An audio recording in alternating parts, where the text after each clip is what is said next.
Welcome to the Private Practice Startup Podcast, where we help mental health professionals grow their dream practices and live a life they love. We chat with successful private practitioners, business coaches, and marketing experts, bringing you tons of practice building tips. We invite you to take advantage of our private practice paperwork and our signature marketing e-course. And we have a gift for you. This is the exact methodology we use to create our six-figure private pay practices and have helped many other therapists do the same. Go to privatepracticestartup.com and on the homepage, click the button to download a free copy of your dream private practice playbook. Now on to today's episode. Hey everybody, welcome back to another episode of the Private Practice Startup Podcast. We hope you guys are having a beautiful day. We're in December now. This is when this is being released, getting ready for the holidays. And I think if you take some time during the holidays and like to read, this book is a must read for therapists who are in private practice, which is you. And we get to actually talk to the author today. But before I introduce the title and the author, who's also a therapist, we hope that you joined us last time as we talked with our coach, Dr. Kim Grosher, talking about how to avoid overwhelm while building a private practice. She gave lots of tips during this episode to really have you think through and think about to reduce the overwhelm. And I like her, I think it was the 5 W's tips for that episode. So definitely check that out. So I got introduced to our guest through our dear friend, Ernesto Segismundo. He had posted this book that he was reading called How to Love Your Business, Stop Recreating Trauma and Have a Business That Loves You Back. When I saw that post, I was actually back in therapy doing my own EMDR work on trauma stuff. And I was like, ooh, this is interesting. How am I playing this stuff out in my business? So I read it from front to back, and it was a great book. And we are excited to invite and have Nicole Lewis-Keeber, LCSW, of Nicole Lewis-Keeber Coaching, the author, on with us today talking about that book. First book that I've seen that really talks about trauma and how we play that out in our business. But hello. Yeah, of course. So I'm excited. Welcome, Nicole. Thank you for having me. Yes, thanks for being here. So before we dive in, let's just take a quick moment to thank our sponsor. If you're a business owner, the last thing you want to spend your time on is handling payroll, employee benefits, time off requests, and everything else that comes along with managing a team. Let Gusto take these tasks off your plate. Gusto offers all-in-one payroll and HR for growing businesses. From full-service payroll and benefits to team management tools and more, Gusto makes it easy for you to support your hardworking team all in one intuitive platform.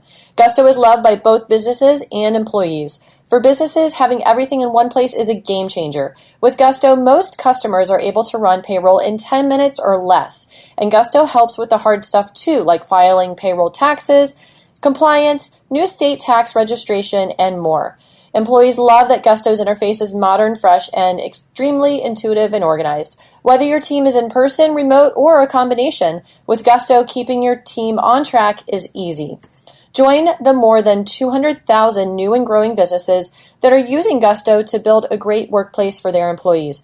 Right now, Gusto is offering our listeners 3 months for free at gusto.com/PPS, as in the private practice startup.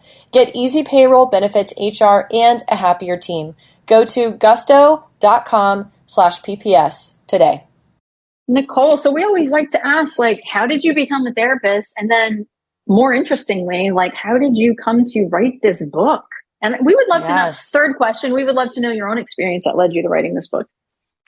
Yeah, so I think that, therapy chooses us a lot of times. So many of us therapists have experiences in our own childhood and developmental years that we want to understand and work through. And so I'm in that camp of someone who had challenging experiences as a childhood that I really wanted to understand and process. And so, of course, why not be a therapist? Yep. So, you study what you're interested in. And so I did. And, let's be honest that also I am someone who people feel immediately safe with and want to tell me their life story. So I was like, why not capitalize on this skill set that I have here? It's a trauma skill set. We know that, but why not? So I just have always been fascinated about how, who we are as humans and the choices that we make and the experiences that we're having. And so it led me into a career through social work, because I also find myself to be someone who's very activist oriented.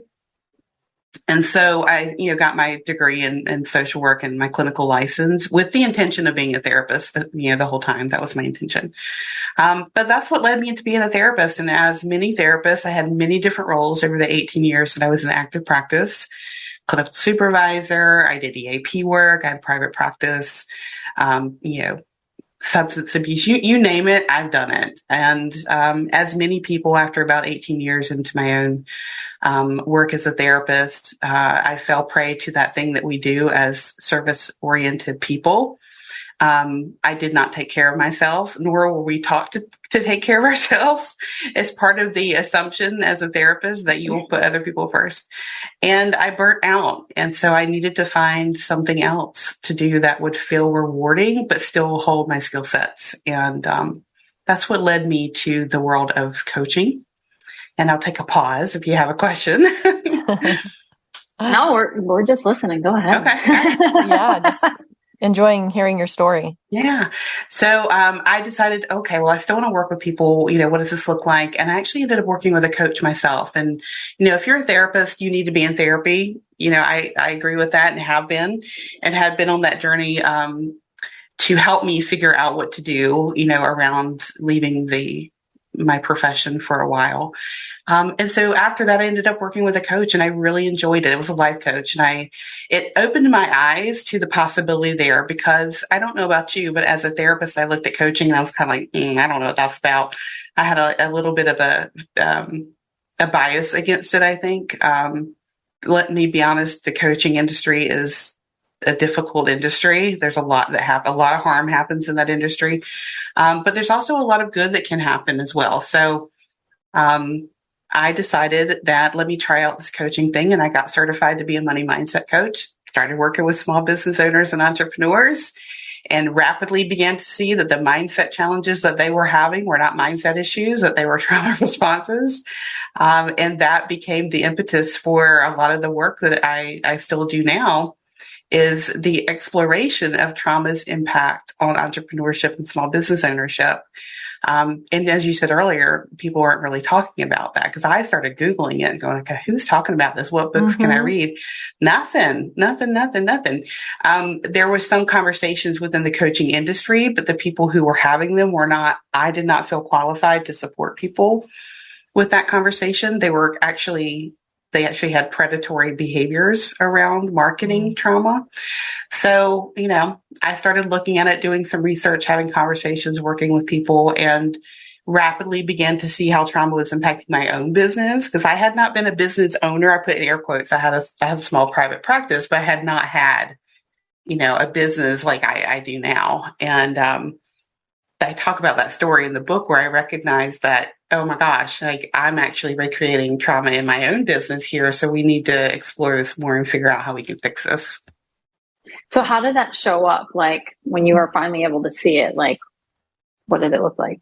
Yeah, well, I was at the perfect intersection of being a therapist and a coach and working, with the people I was working with, who I think actually came to work with me because they knew I had been a therapist. So I think there was, a feeling of safety that they were looking for. So we were having very honest conversations. But 2 years into my own business, I was waking up every week, every Monday morning, feeling like I had already failed. I did not want to open up my laptop. Sunday night, I was already feeling dread about the week. I was feeling like no matter what I did, it was not good enough. And I was having this really hard morning. And I got up very early and I decided to just try and uplift my spirits, because I was very struggling with thinking about quitting. And let me just say, there was no evidence to support my inner dialogue around my business. Clients are happy. It's doing well. I'm becoming, a go-to person on this topic. I am contributing to the finances of my household. No evidence to support that I am failing and that this is all terrible. But that's where I was at emotionally. And that was the pattern that I was recreating. And I read Elizabeth Gilbert's book, Big Magic, where she talks about the relationship that we have with, things in our lives. And I recognized, I'm going to the whole story, but I recognized that morning that I am recreating the relationship that I had with my mom in my business, that I'm feeling less than, like I could do no good. It's not good enough. That critical parent, I had a very critical parent. And I said, if I'm feeling like I'm being abused, if I'm feeling like I'm being beat up, and that nothing I can do is good enough, and there's no evidence to support that, why is that? And I said, because I have created this relationship to do this. No one else is here. It's just me. So I had unintentionally recreated the dynamics in my parental relationship with my business being this mean boss parent. And it blew my mind. Like, it took me a long time to, kind of process that and work through, okay, so if I unintentionally defaulted into this relationship with this, because I believe that you're in a relationship with your business, is something outside of that you're relating to. And so we are prone to bring those dynamics in. Starting a business is a high dive into personal development, whether you like it or not, and your stuff comes up. And I recognized what I was doing. And so I took the steps to then recreate the relationship with an intention as opposed to that default pattern. But it was a big aha, a huge wake up call. And I was seeing that with my clients as well. I just didn't know how to identify and name what it was. And so that, again, informed a lot of the research and work that I began to do. Wow. Yeah, that's very cool. And what were some of the things that you did to recreate that relationship? I took myself through an exercise of, I identified what the relationship was. I took myself through an exercise to determine what is the relationship now? How do I feel about it?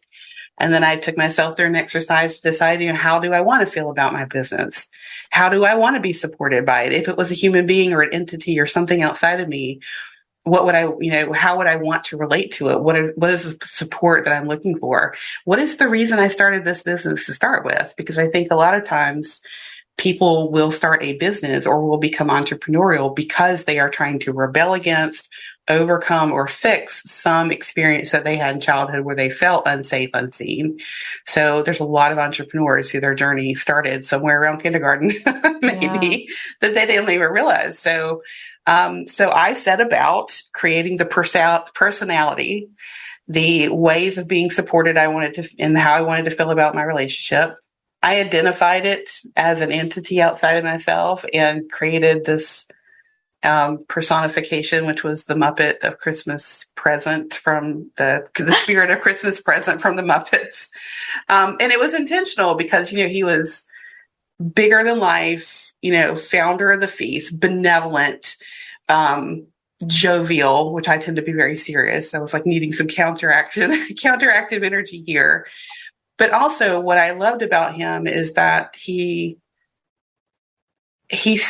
all about the present, but he recognizes the importance of the past. And that when we can recognize that, honor it, we can make changes in the present that will affect the future.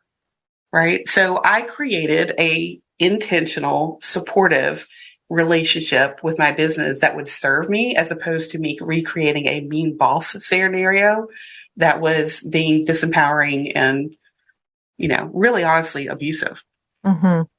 Wow. I love hearing, okay. I love hearing your story, Nicole. It's so powerful. And for you to have that big realization that was really hard to swallow, I'm sure, but, so eye-opening and has changed your pathway forward and allowed you to help so many other business owners from this very unique perspective of being able to see your business and examine your relationship with your business.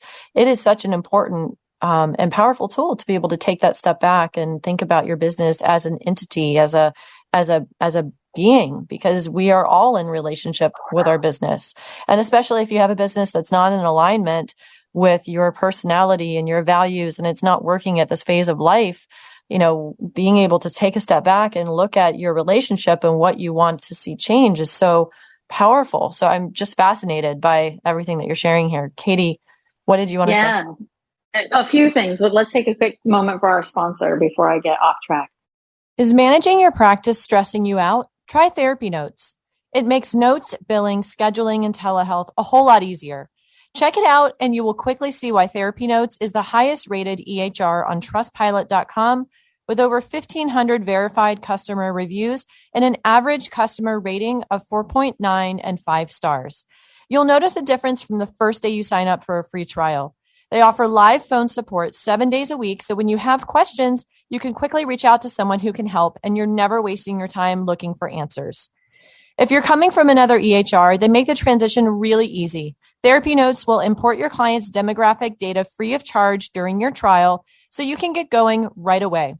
Use the promo code PPS, as in Private Practice Startup, to get 2 free months to try out Therapy Notes for free with absolutely no strings attached. And remember, telehealth is included with every subscription, absolutely free.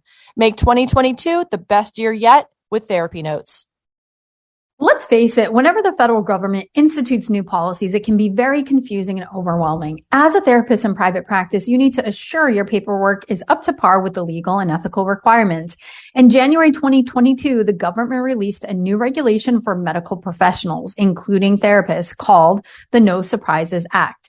But don't stress trying to figure out everything you need to know about the new act and requirements. We've got you covered. This is for therapists who are private pay or work with clients who choose not to use their insurance. So unless you work exclusively with insurance, it is essential to abide by this regulation. We are giving you our good faith estimate bundle for free.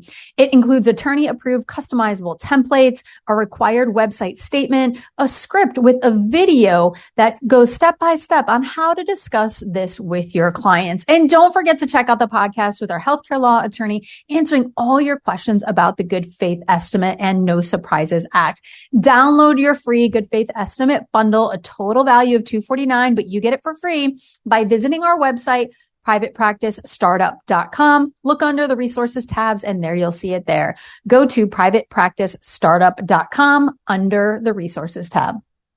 So one of the things that really sticks out for me is I know you're LCSW, but your thinking is very MFT. I love how you do, personifying, and it very much reminds me of narrative therapy. And I love like your creative mind. So it's just very cool to listen to you kind of talk about that. Also, I know you're kind of going through those questions. And so if you're listening to this podcast and you're like, oh my gosh, those are good questions, and you're in the car trying to write them down, just buy her book. She talks about them and she'll lead you through the exercises. So you can do this work on yourself, which I think is very cool. So then what happened as you did this work on yourself and recreated not the Mean Boss Mom or the Mean Boss Business and the Muppet of Christmas Present? Is that what it was? Is that correct? Did I say that right? Okay. Who's in the present but honors and understands the past but is here. So then what happened for you? How did things unfold from there? I completely disrupted the pattern of re-abusing myself. This is a pattern with trauma, is that, the circumstance or the person may no longer be in our lives or may still have power over us. But we often pick up that pattern and do, recreate it for ourselves. And the most important thing that it did was help me disrupt that pattern so that I could recognize whenever this invisible them out there that's not happy with me, I could question myself and say, there's no evidence for this. And I worked with Brene Brown, and the story I'm telling myself, we use that a lot. The story I'm telling myself is that, that people are not happy with me. Okay, well, where have I felt that before? Like my entire childhood. So let's just interrogate this here for a minute. And it helped me disrupt that pattern. And so I started taking clients through that exercise, and I started doing intensives and some retreats for people who wanted to go through we call it the Love Your Business process.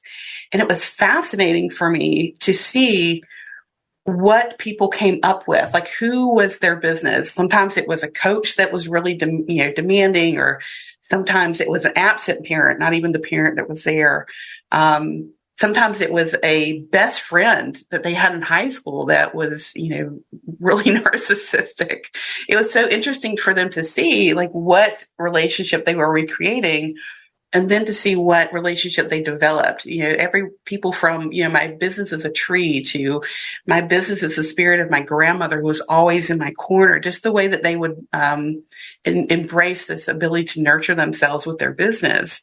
And then what comes after that is identifying what your values are. What is the mission that you have for your business? Why do you have it? And it's not uncommon for people to go through this process and some of the other things I do around trauma and entrepreneurship, for them to recognize this was not the business that they wanted at all, that this was a business that their father wanted, or they felt like they had to do, or they created the business to prove something to someone at some point in their life. And so sometimes, rather than a love letter to the business, because we do that process, they're writing a Dear John letter. And they're saying, this is not the business I want. This is not the relationship that's meant for me. And I'm going to go find out what that is. And so it was a really cool process to watch people go through it and to see what they created. And I was giving a talk on this one day, and a woman said to me, she said, you know what? I left an abusive relationship, took everything I had to get out of it. And she said, I'm really sad to see that I have actually recreated that pattern in my own business. She said, but that ends the day. So it's kind of it seems like a little whimsical, fluffy process for some people when you tell them to write a love letter to their business and one back. But it actually, there's some real solid process actually happening underneath that. Nice. I know when I was reading your book and you're talking about that, I started examining my own self, right? And interestingly enough, I was promoted into leadership at 26 years old, right? And I think especially in the community of mental health, if you're not working for a corporation, you go into leadership because you're a good worker, right? You follow the rules, you get your stuff done, you're productive. So you get promoted, right? But no one teaches you how to be a leader, right? So I entered at 26, a micromanager, not trusting my staff. And I really did my own personal development and growth work around that. And what was interesting when I was reading your book is I went into private practice because that seemed like the next right logical step, right? But what was interesting is when I got my degree, I only did therapy for 7 months full time. And then I did it part time while I was in management and leadership.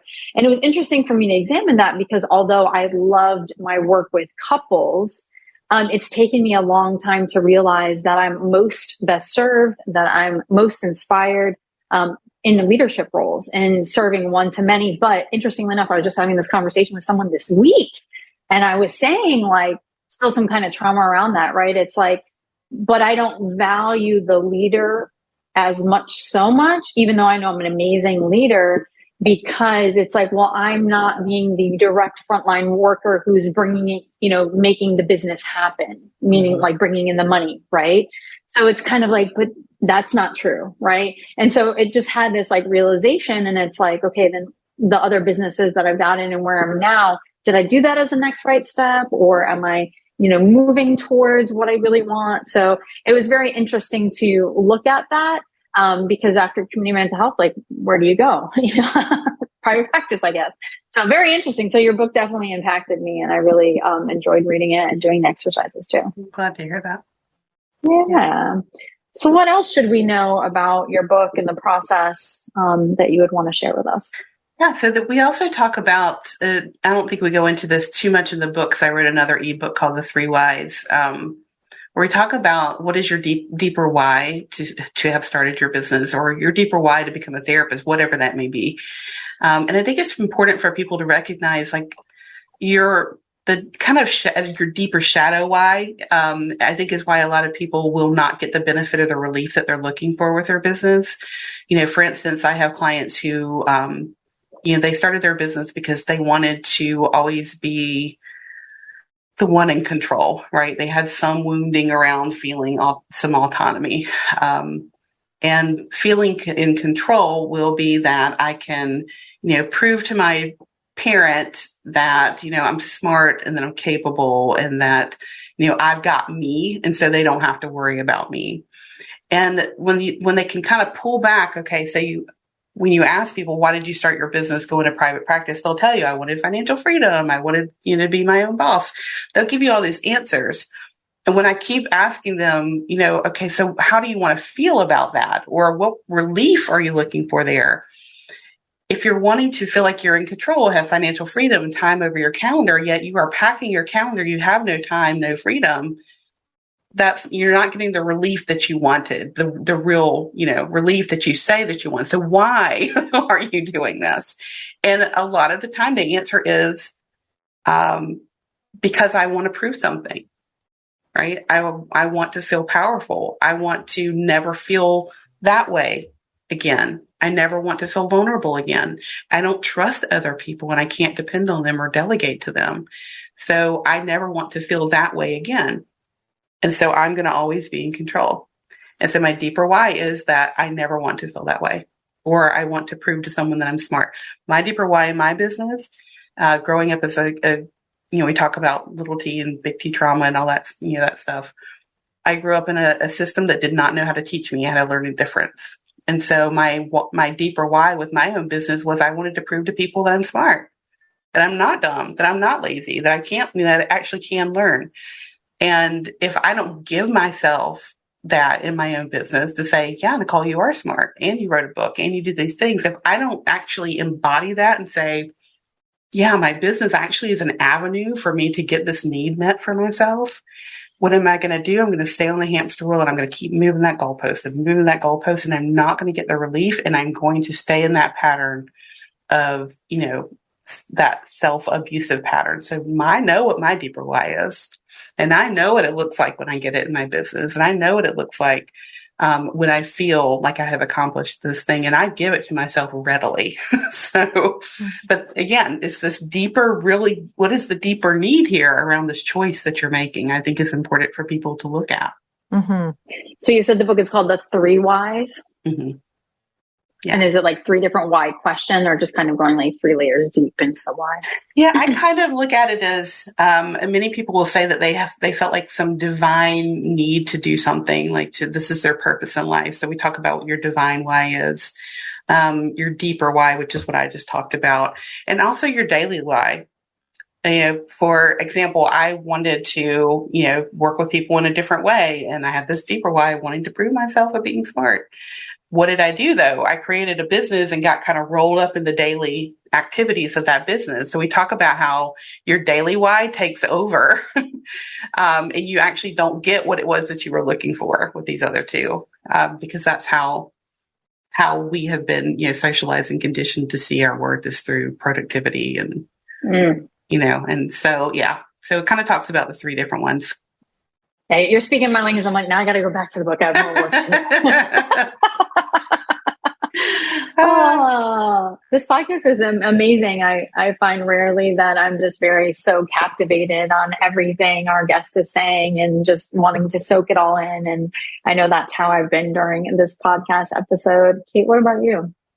Yeah, I'm listening. It's a fascinating perspective. It's a really creative way of looking at your relationship with your business and evaluating that. And I love the process that you take people through. I've just been fascinated by it. So thank you for being here today, Nicole, and sharing this with us. And what do you want our audience to take away from your message today? I think the most important thing is that we have been, again, conditioned to think that we don't bring all of who we are into these compartmentalized parts of our lives. You bring all of who you are into what you do. And that includes starting a business, starting a private practice, starting your career, and that we harm ourselves and those around us too when we do not recognize that those experiences that we had that were impactful in our formative years, those developmental years, they come with us. We do not leave them. No one's looking for trauma in their business. No one's looking for trauma in the way that they have set up their group practice. My clients will say, I wish they go through my program. They're like, I wish my therapist could see how they're abusing themselves in their private practice. And I'm like, yeah, I know. It's a thing. But that all of that comes with us. And so we have to examine it, and honor it and give ourselves what it was that we were looking for to start with, with a lot of self-compassion and a lot of self-love. So don't be fooled into thinking that you close the door on your business or walk into that practice and that those parts of you don't come with you. Beautiful. Great stuff. I really enjoyed this topic and podcast. And so again, our guest is Nicole Lewis-Keeber. In her book, well, she has 2 books, and we're going to put that in there as well. The 3 Whys, but the book that we're talking about today is How to Love Your Business, Stop Recreating Trauma, and Have a Business That Loves You Back. Because you're in a relationship with your business. And Nicole, I know you have a giveaway for our audience. What is that? Yeah, it's called the Trauma and Entrepreneurship Assessment. If you're listening and you're like, I wonder if I have some trauma wreaking havoc in my business. There's a few things that you can do right now to begin to uncover that and take some steps. So it's called the Trauma and Entrepreneurship Assessment, and we have the link for you. Awesome. Yeah, we'll put that on our show notes page. Well, Nicole, it was such a delight.